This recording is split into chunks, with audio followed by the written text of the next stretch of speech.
এই হলো ঢেকিপাড়ার চোখের মণি চম্পা দুধওয়ালি। আরে দুধ নেবে গো, দুধ। গ্রামে সবার খেয়াল রাখার দায়িত্ব চম্পাই নিয়েছে।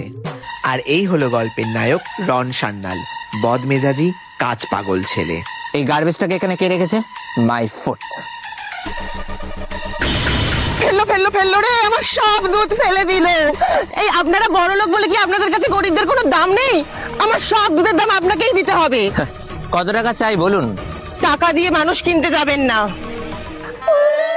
ওরে কি সর্বনাশে হলো রে মিনতি, কি সর্বনাশে হলো দেখ। আরে তোর বর পালিয়েছে, এবার তো তুই লগ্ন ভ্রষ্টা হলি।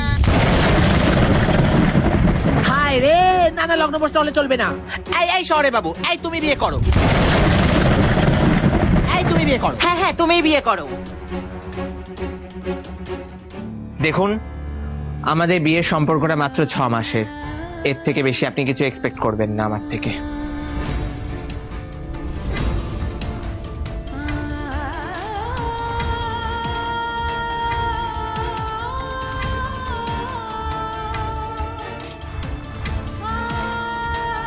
এটা তুমি কি করলে রন? এবার আমাদের কি হবে? টানাপোড়ানের এই কাহিনীতে কাকে বেছে নেবে রন? দেখুন, ভেজাল দুধে ছানা কেটেছে।